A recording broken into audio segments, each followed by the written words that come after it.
నా ప్రాణానికి ప్రాణమైన తెలుగు ప్రేక్షక దేవుళ్ళందరికీ నమస్కారం.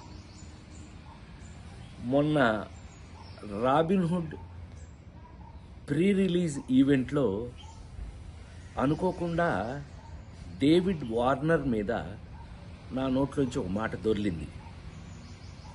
అది కేవలం ఉద్దేశపూర్వకంగా చేసింది కాదు. అసలు నా ఉద్దేశం, నా గురించి మీకు తెలియదు ఏముంది. ఆ ఫంక్షన్కి వచ్చే ముందు మేమందరం కలిసి ఉన్నాం.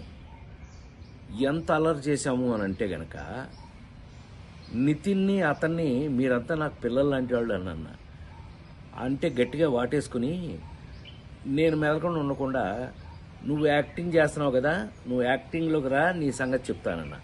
అంటే అతను అన్నాడు, మీరు క్రికెట్లోకి రండి, మీ సంగతి చెప్తానన్నాడు.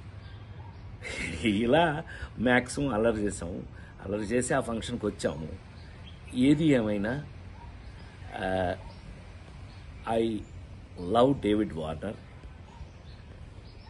I love his cricket. David Warner love our films, love our acting. So మేము, నాకు తెలిసి ఒకళ్ళకి ఒకళ్ళం బాగా క్లోజ్ అయిపోయాం. ఏది ఏమైనా ఈ జరిగిన సంఘటన మిమ్మల్ని ఏదైనా మనసు బాధ పెట్టున్నట్టయితే, ఎవరినైనా తెలియకుండా, నేను నిజంగా ఉద్దేశపూర్వకంగా అన్నది కాదు కాబట్టి, అయినా కూడా ఐ ఫీల్ వెరీ సారీ. నేను మీ అందరికీ సారీ చెప్తున్నాను. అలాంటిది ఇంకెప్పుడు జరగకుండా చూసుకుందాం మనం. కానీ 28వ తారీఖున రాబిన్హుడ్ సినిమా మాత్రం తప్పకుండా చూడండి, మా అందరి కోసం.